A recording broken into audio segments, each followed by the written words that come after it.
Hello, everybody. Welcome to our summer mindset reset with this book, The Game of Conquering. I hope that y'all are still loving it. This chapter may be my fave. This may be my biggest fear of all of them. I don't know. We'll see by the time we get through all of them. But this one was definitely a biggie for me. I don't know about y'all, but first question. Did it surprise you that Tom Hanks struggles with imposter syndrome? Why or why not? If it did surprise you, why did it surprise you? And if it didn't, why didn't it?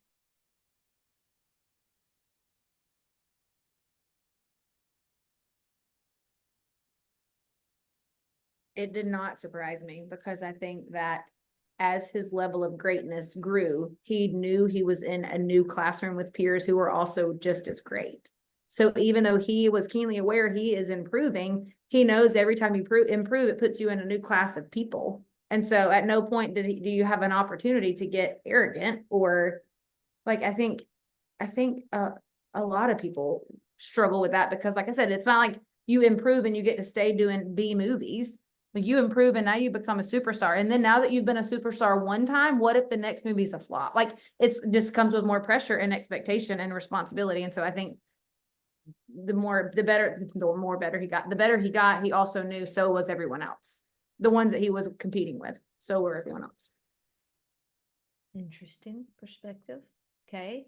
Would it surprise you guys to know that most jewels struggle majorly with imposter syndrome? Most jewels feel like I don't deserve to be in this jewel room. I don't deserve to be in Hawaii. I don't deserve to be here around all these that they look at all the jewels around them and think all the jewels are amazing, but they don't feel amazing. Does it surprise you to know that? Any thoughts on that? I guess I'll just say it does and it doesn't. I think it does in the sense that we know how much people have to change and grow in order to build their teams, to grow in their leadership, and to grow in all of the different pillars. So in one sense, like I feel like that's one of my big motivators is like I want the growth. Like I want what comes with it, but I also want the growth because that's really important to me as well. So it does surprise me a little bit, but it's also reassuring that even when there is that much massive growth, it doesn't mean that those struggles go away. And that is reassuring. But I think it's also a little surprising if you do work that hard and you do see that much growth, that you don't have a little bit of a like, okay, well, I did work hard and I did do these things. So I might be a little scared of the next level, but so I don't know. I'm curious to hear what people have to say. That's a good point, Corey. That is a really good point about how you would think that after you've done all that work and all that growth that it would develop your confidence. And I will say at some point it does. For most people that point is not emerald. So, I found that surprising when I was an emerald because the first convention I went to as an emerald, I was in the jewel training and the training was about imposter syndrome. And so she asked like everybody to stand up and then she would say, sit down if you've never felt like blah blah blah. I don't know. But like basically sit down if you don't feel like you deserve to be here, or if you are looking around and you think everybody in this room is smarter than you and you're not like them, or like she just like asking all these questions, and like 95% of the room was still standing. I'm pretty sure the only person sitting down was Christina. Christina, we talked. That training was so impactful to me, and I like could not wait to discuss. And we leave that room, and I'm like, "Do you struggle with this?" She's like, "No." I'm like, "Oh, well, I do." So anyway, I don't think I feel that now, but I definitely did at Emerald around a bunch of emeralds. Definitely as an emerald around sapphires or diamonds. But I definitely did at sapphire around other sapphires. I definitely did when I first hit diamond around other diamonds. And then when they asked me to be on the advisory board, I'm just like, y'all don't like y'all just let anybody up in here. Y'all don't do background checks. Like I'm just kidding. I didn't need a background check, but I was definitely feeling imposter syndrome for probably the first year on the advisory board. And then I finally did develop confidence because I realized I was adding a lot of value and they wanted me there. But that took years after I was a diamond. And now as a diamond, I think probably because of so much feedback I've gotten from the podcast and stuff like that, I don't feel like uh all of the diamonds are ahead of me or, that I don't belong there. But again, that took years. So, anyway, I just think that's interesting. So I thought y'all might have thought it was interesting too. Any other thoughts on that imposter syndrome, being a jewel, having imposter syndrome before I move on? Well, now, so I'm kind of curious for the jewels on the call, because like now I want to know. Because for 4 years now, I thought, well, when I hit Emerald, I will have arrived. I will feel so good about myself that my head won't fit in a room. So now I'm hearing that and I'm like, well, crap, I'm going to go to convention and sit in the room and be like, oh my gosh, little old me with all these jewels. So now I want to know, like, I'm curious from other jewels, when does it go away? Did it go away? Like, maybe it differs from different scenarios that you're in. I have a thought. Again, I think it has to do with the class that you're in. So right now, of course, you think that you'll feel that way at your next rank, except when you get to the next rank, you're now in the class with other people of the same rank. And so then it's like, oh, I thought I was going to feel this way, but now it's like the bar always moves ahead. So if you're not, I think what I had that made me not struggle with imposter syndrome in the way that a lot of people do is I had a leader who made me become so keenly aware of what I was good at. I mean, just she would challenge me when I would try to like tear myself down. I was just so aware of what I brought to the table because of the way Brittany has run our team that, I mean, this sounds terribly arrogant, but I mean, that the jewels would be made better because that sounds awful, because I was there, because we were there, because I knew how hard we had been working. Stop laughing, y'all. I'm trying so hard to be serious. And not because I am better, but because I knew what all we had gone through to figure it out. And I trusted my willingness to figure it out. I knew I would never quit because I never had, even when most everyone else would have. So I just trusted myself. And I thought, I mean, if they're looking for the quickest way or the most painless way, I probably can't help them. But if they want to partner with people that are just going to figure out how to get the job done, I'm telling you, I trusted me and I trusted Brittany. And I still to this day feel so rock solid confident in that. And so I just let that be enough. Are there things that could spark imposter syndrome? Yeah, there have been 1 or 2 times I've had to call Brittany and get feedback on that. But I'm telling you, I just trust myself. But I think it's because I have been so close to the fire and I have solicited so much feedback. Like there were so many years, y'all, that I would go and say, are you sure I'm going to be able to do this? Like, tell me again, why am I going to be a jewel? Like, I just decided to believe her. And so, but I had to go get that feedback and she was willing to give it. And so it ain't that I don't necessarily struggle with imposter syndrome. I just trust myself. I have developed so much discipline in my life. I just trust that I will figure it out. And that's fine enough with me. And I think that's what some jewels don't have, is they're not sure, number one, how they got there, or number two, if they could do it again. And the struggle was so real for me to get there at all. And now that I've done it, the struggle is real. And so I've had to figure a lot of things out. And if you can figure out how to build a campfire one time, you're gonna be able to figure out how to do it again, even if the fire goes out. And there's so much comfort in knowing I built a fire out of my own hands and this stick. And I know that no matter what, I can do it again. Mm-hmm. So good. I think a real defining moment for me was when we went to Jewels of Excellence, or Leaders of Excellence, where we were surrounded by a bunch of jewels that were emerald, sapphire, diamond. And before we went, Christina said, you guys know what this training already is. You're already prepared. You already are being taught these things. And there's other teams that are just now learning what you have already been taught. And so that boosted my confidence. And I did not feel like an imposter. I felt already empowered, that I have learned and I have grown and I have arrived here to this place and I do belong. And so that it was just very helpful to see corporate wide just how strong of a team that we are on and how developed we are because of our leaders.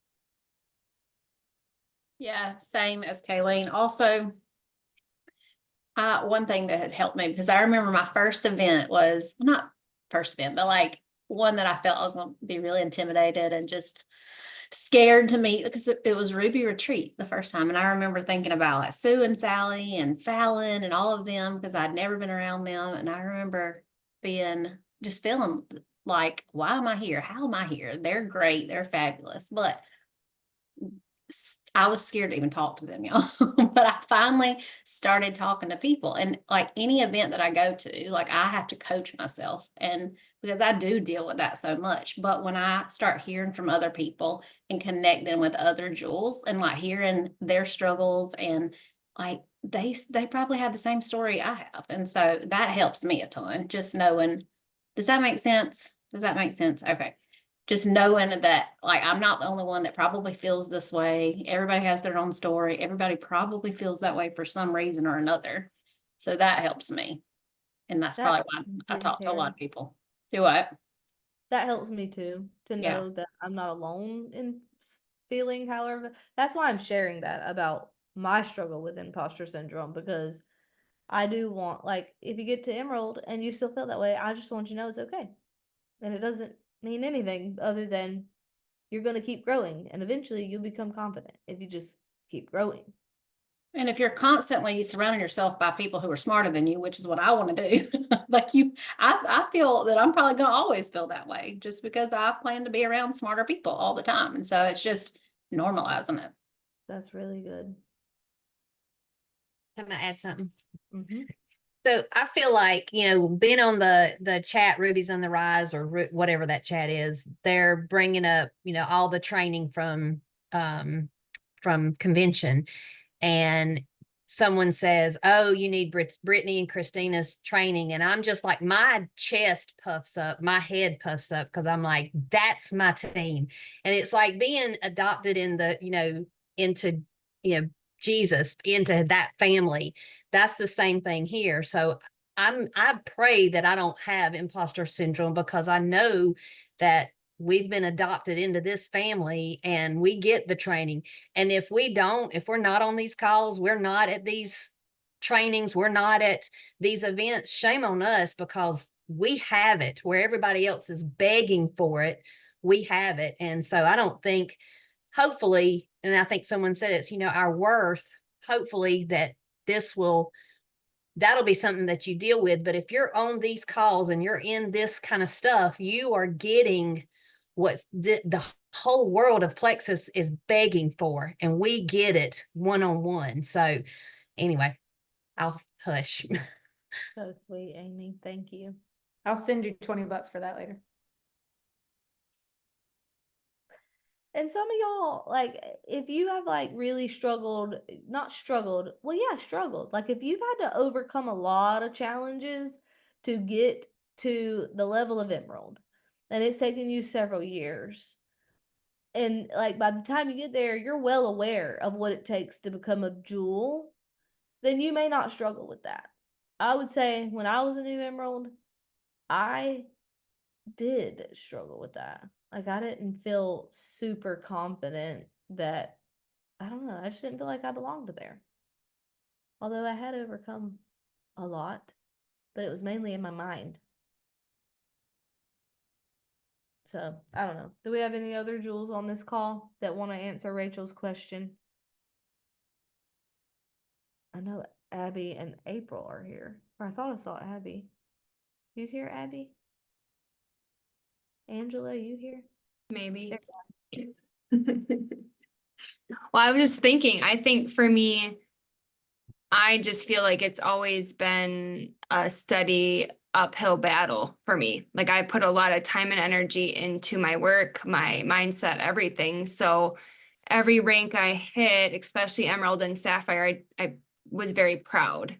And I did feel like I belonged there. I think when I get insecure is when I think about the next rank, like Diamond. I'm like, oh, I have a lot to do before I get there. but I know with the continued consistent effort and work with my team and myself and my mindset, my skill set, like I will be ready when I get there. So good. Haley, I see you on here. How about you? My internet keeps saying it's unstable, so I'm scared to talk, but maybe it won't cut out. um, but the main thing I've been thinking is just pretty much what Terry said, as far as what I had to realize was everybody has their own story. And if I mean, there were plenty of reasons I felt like I could have just kept comparing and kept saying, I don't know if I feel right, or if I'm worthy of this, if I'm whatever. And at convention last year, which is when I went for the first time as an Emerald, another Jewel stopped me in the hall on the way to the gala, and she looked at me and held my hands. And she, not from our team, but from a whole other team, she didn't know me from anybody. But so she literally does not know me or did not know me at all. And she looked at me and she said, "Do you feel worthy for this? Like, did you just hit a rank or something?" I said, "I just hit Emerald." She's like, "Really?" And she said, "Do you feel worthy?" I said, "Heck no." And I just burst into tears. And she said, "Well, you are." And she just spoke these amazing just words of like affirmation right then. And just, I mean, it just meant so much to me. And after that, it was kind of like I just had to remind myself constantly that everybody has everybody has their story, and some went this way, some went that way, some got here this way, some had to overcome this, some had to overcome that. A lot of things that I had to overcome were between my ears and in my mind. Um and some people's struggles you see more than other people's. It's kind of like some are more out there and some people will never see. And I don't know, that's just what I've really held on to, is everybody has a story, whether we see it all or not. And um yeah. I love it. That's so good, Haley. I'm so glad that person encouraged you exactly in the way you needed to be encouraged. I love it. All right. Let's move on to the next question. So, victims with the fear of inadequacy isolate themselves because rejection feels deeply personal. So, if you have a victim mindset and you have this fear of being inadequate, you likely don't connect much with people. You probably isolate, like kind of hide. You isolate yourself because you don't feel worthy of connection or whatever it is. But the rejection, just like when you're putting yourself out there to make a connection with another person and risking rejection, it just feels too vulnerable if you have a victim mindset and you have this fear of inadequacy. Survivors, people with the survivor mindset who have this fear of inadequacy, they are aware of their weaknesses, but they hide them from others. They don't want anybody to see their weaknesses. And I would say the root of both of those things is pride. It looks like insecurity, but really the root behind massive insecurity, it is pride. Pride is just like being very focused on yourself. But somebody with a conqueror's mindset will find a way to take action despite their fears, because they know that their success is not about them, but it's about serving others, which is the opposite of pride. That's actually humility, when you know that your success is about others, right? All right. If you have been all three of these, if you have been, you have this fear of inadequacy and you have been the victim, you've also found yourself as the survivor, but now you feel like you have the conqueror's mindset with this. Can you share your experience, how you developed the conqueror mindset with this fear of inadequacy? Anybody feel like they've been all three with this one?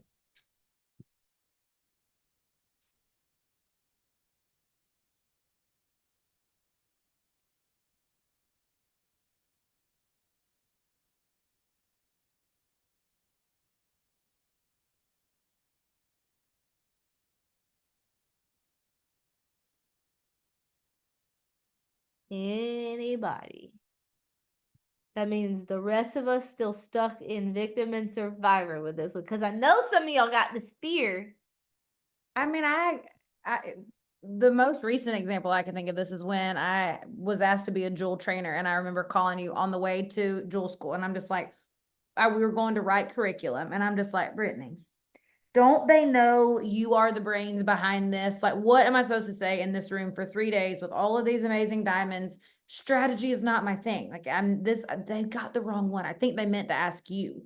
And I mean, it's like, so in that moment, I felt like probably a victim. And again, how did I become a conqueror in that area? I just asked for a lot of feedback. Like, I want to know the evidence. Is there evidence that can support a conqueror mindset? Because that feels way better than a victim mindset. So if I can find evidence, Christina, you're effective. You've got results. You're able to do this. You've done that. Like, there's evidence of that. Then I'll just choose to feel that feels way better. I could also probably find evidence of not being great, but that feels worse. So I look for evidence for the mindset that's going to feel the best. And sometimes that conqueror is not an option. There's only evidence of surviving, but that feels better than victim. So I try to find that evidence, and then how did I get that evidence, and how can I get more of it? Is that helpful or not helpful? Yeah, it is. And I'm thinking back to a previous conversation we were having on the leadership table call. We were talking about, as leaders, getting a new person to make their first post. And I think back to my first post. I mean, I definitely have this fear of inadequacy. Like, it's top of my, and I still struggle with it. But as a victim, I wouldn't have posted at all, because I would have been way too scared what people would think of me. But as a survivor, I probably would have overthought it and overthought it and overthought it and overthought it and overthought it. But as a conqueror, I would have to believe that this post is serving others, and that would finally get me to post.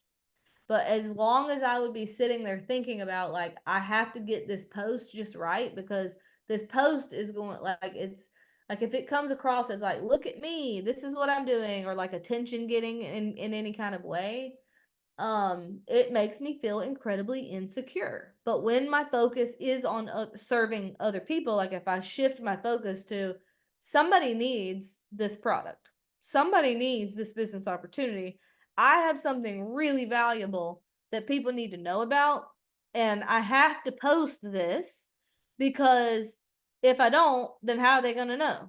So if I'm thinking about the action that I need to take in terms of how it affects other people, then I take the focus off of me and lay down my pride, essentially, and become more humble, because I'm more focused on others. That will get me to take uncomfortable action, is when I get the focus off of me.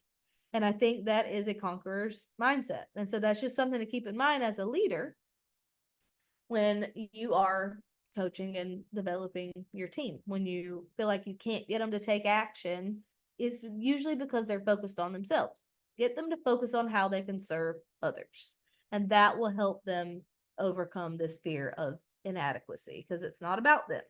It's about who's going to be impacted, who's going to be helped. Any other thoughts on this? Can you hear me, Brittany? Yes. Hi. Hi. I had a situation today. I had a VIP join me. And I'll be honest with you.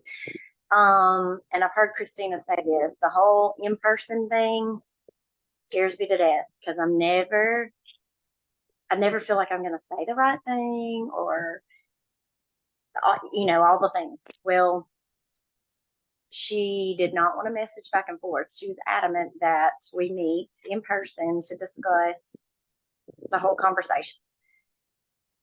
I thought through, okay, I could tell her I'm not available. I ain't gonna lie, I thought about it. I'm not available. I have all this stuff I've got to get ready for a week-long baseball tournament coming up, all these things. Well, that's not the right thing to do, because that was my insecurity speaking up. And I said, God will give me the words to say. I just prayed about it and said, listen, Vanessa, you can do this. So I did. And I really didn't even have to say anything. I think she was already convinced. Maybe she just, I really don't know. But anyway, I said all the right things, just like I'm fumbling right now, and I don't even know why. But God spoke through me, and I didn't even have to do anything really hard. I just told her what she wanted to, not what she wanted to hear, but what she needed to hear, because I knew I had something for her. And it worked out. Okay, well, just sign me up. Let's do that. And it was all done in, quick, fast, in a hurry. So, I'm no Jewel by any means, but I could have easily convinced myself not to go because I had a million other things I really needed to do today. But that's okay. I'll do them tomorrow. I love it. Well, congratulations on your new join, first of all. Thank you. Way to go. And yay for having courage and doing it scared. And you did a great job. Sounds like you got Scared it to done. death, but I just did it anyway. Thank Well, you. that is courage. That's courage. Way to go. Proud of you. All right. Next question. The quote on page 96. He says, the incredible thing in life is that sometimes what we perceive as an inadequacy is actually one of our greatest strengths in its early stages of development. And if we choose to learn and develop that weakness, it can change our life. So here's my question. If your current weakness or fear became your greatest strength, what would your greatest strength actually be?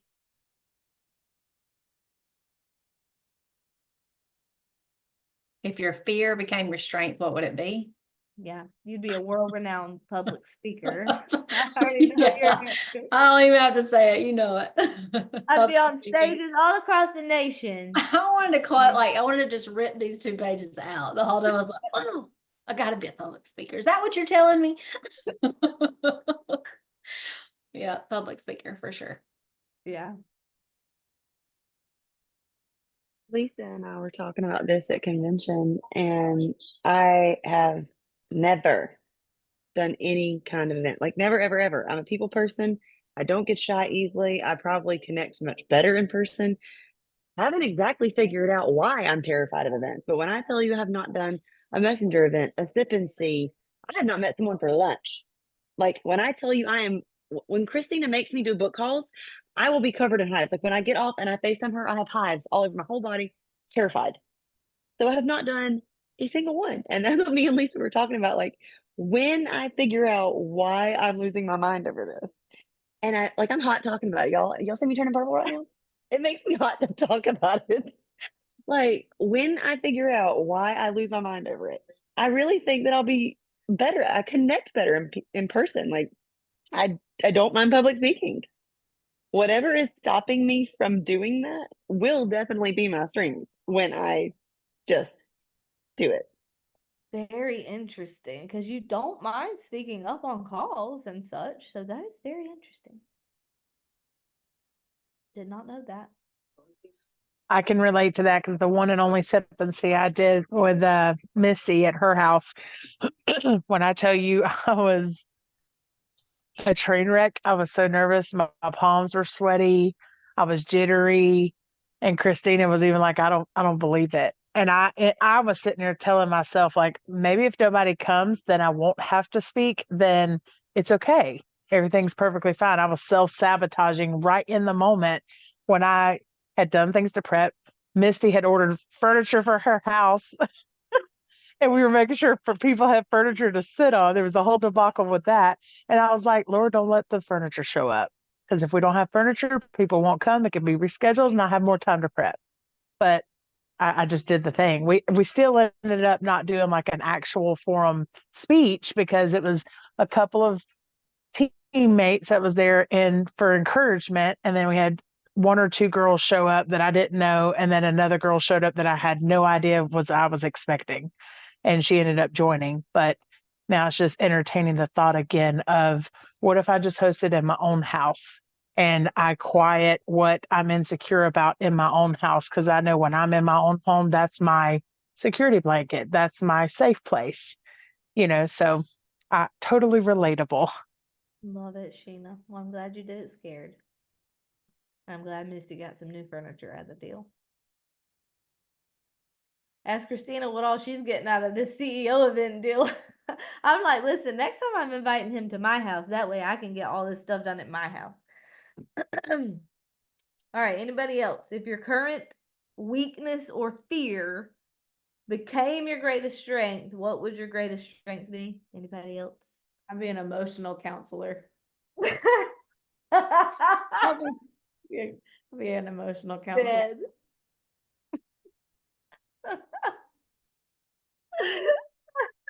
You are so crazy.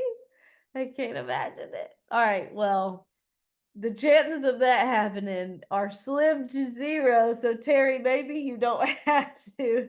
Maybe you don't have to get on those stages. Okay, next question. As a leader, how can you help your team overcome this fear? I didn't give y'all the answer to this one, but we'll pretend like y'all didn't cheat, okay? As a leader, how can you help your team overcome this fear of inadequacy?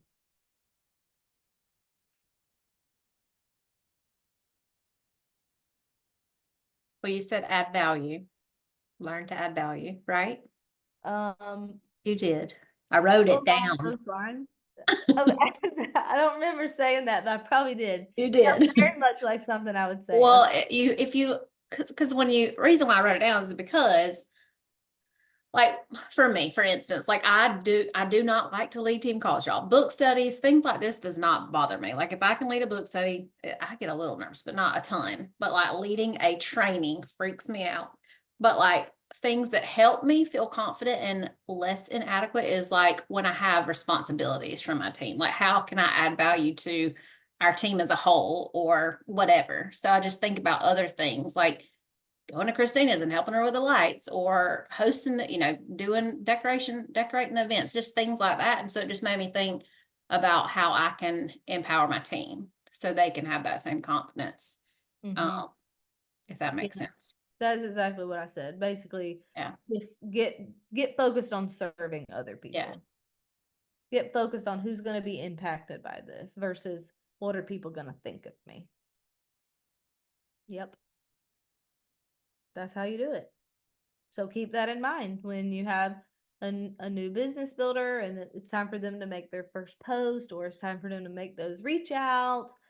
That really is what I have done from the beginning as a leader to get people into action is get them focused on how they're going to help people. Get them focused on how the impact that they're going to make. Like, because so many people have a fear of what people think of them, or they're scared of saying the wrong thing or whatever. And like Vanessa said, like, they just need to know that they have something valuable to offer people. So that's how you do it.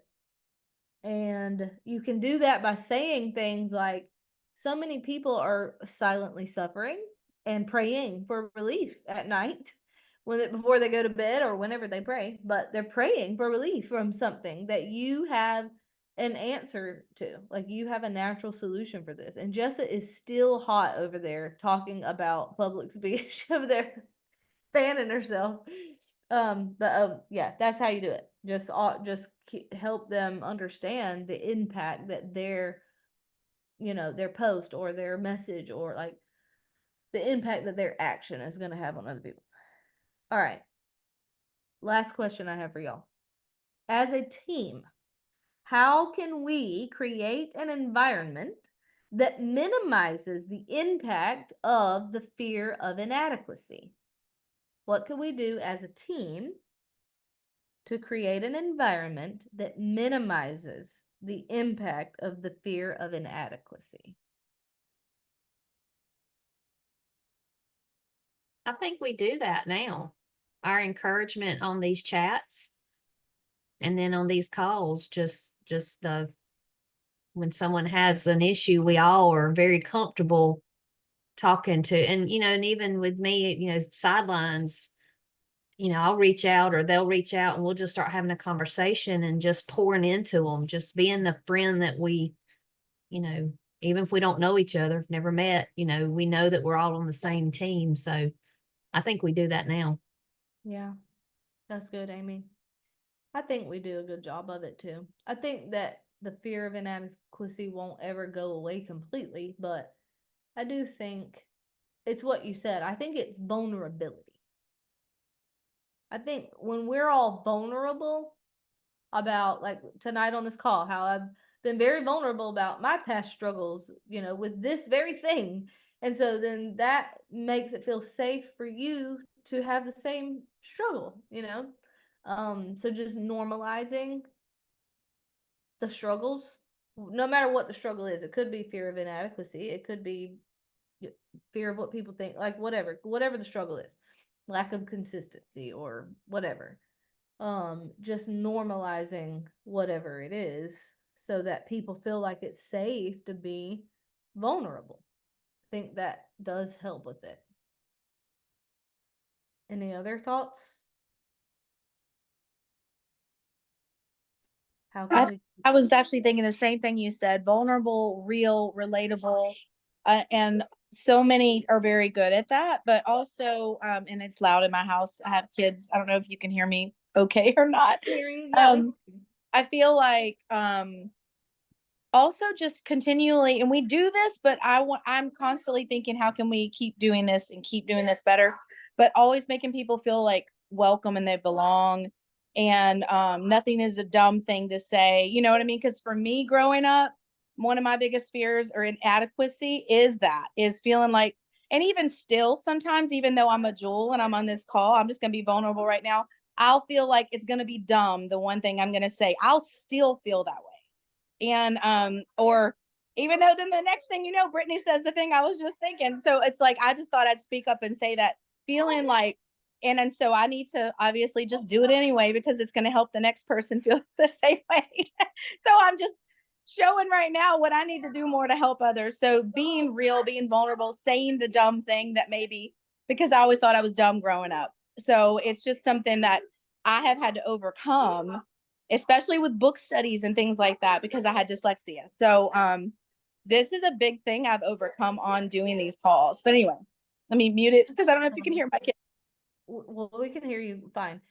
That's very interesting, Angela. I had no idea that you felt like you were dumb growing up. Had no idea. And never once have I ever thought you were dumb. I've always thought that's a powerful, impactful, strong woman right there. That's what I've always thought about you. Never ever have I thought you were dumb. But that is really interesting. And we all have our fears and insecurities. And also I was going to share this too.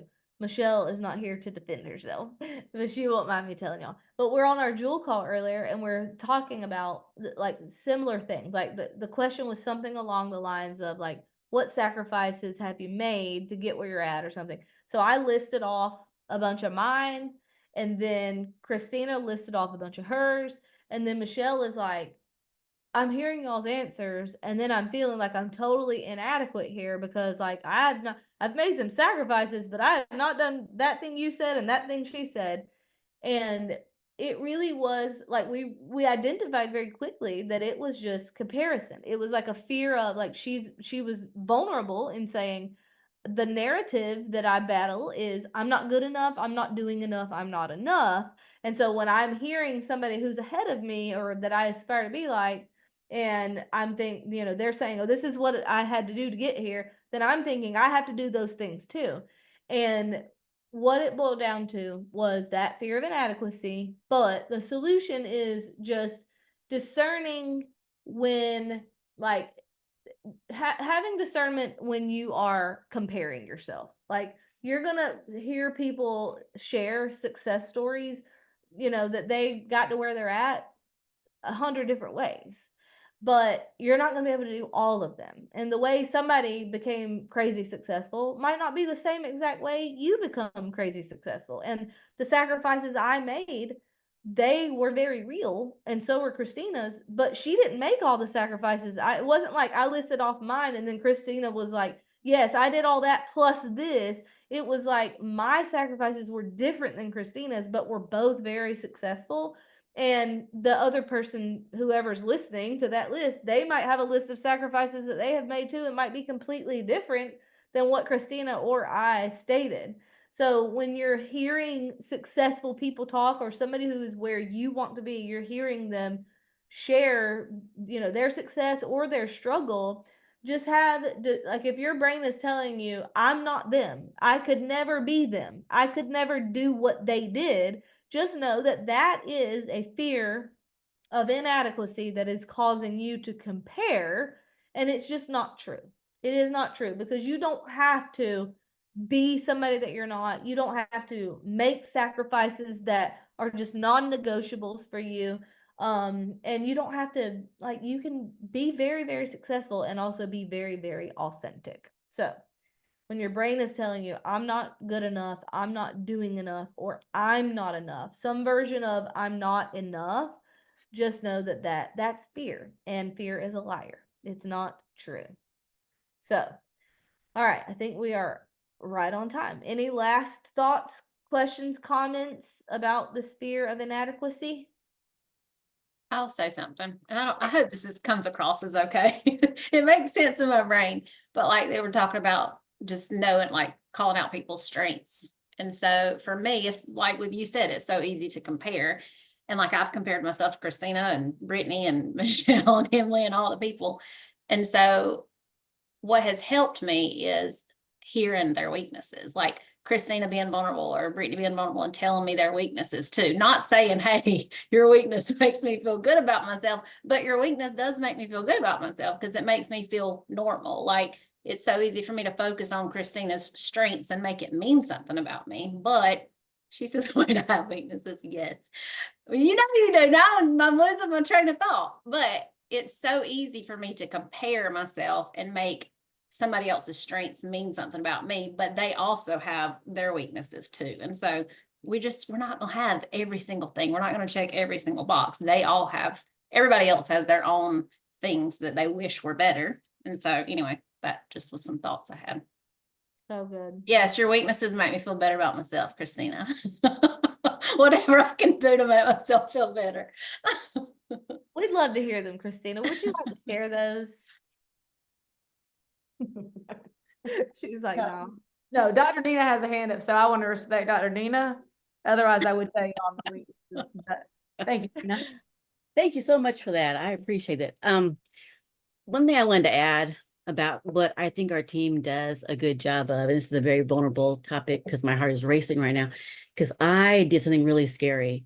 One of the things I'm going to say is accountability, holding one another accountable and challenging each other. I did something really scary today that I have been avoiding for a long time. So it kind of rolls into all your questions, which was, if you do the scary thing, what would that be? So you guys, I did my metrics today, and my heart is just like doing this. And because I knew they weren't going to say what I wanted. I already knew. Are they as bad as I thought? No, but I don't want to be bad. Right. So that's the whole thing. But you guys, it was terrifying. And I'm going to share them widely with people who care about them. But I know now what to do. And the best part about that is I know exactly how to do the thing that I need to do. How come I wasn't doing? That's the bigger question, right? So now it kind of is what Christina always says, it's figure outable, but you got to do the work. No one was going to do my metrics for me. So I had to do it to get better. And it's going to be well worth it. So you guys can all celebrate with me when it happens. Because the question you asked, Brittany, was if you do the thing that is scary, right? Or the thing you're fearful of, that you're inadequate about, because it's a two thing, right? Right now I'm inadequate doing something, right, that I haven't done. We're humans, we're going to be inadequate, but we can get better. The second thing is, what am I going to be? I'm diamond. Duh. Where I'm trying to go. So yes. That's that I part. love it. Well, I'm so proud of you, Nina. Yay for doing the terrifying thing that is going to help you grow and get better. And I think everybody on the leadership table will relate to that feeling, because I think a lot of people felt that way. There was a lot of that last week as everybody was running their metrics. So, but now we know we're headed. We know what to do, like you said, and it's only up from here. So, On that note, we will say goodnight. Thank y'all for being on, and I'll see y'all next week. Bye.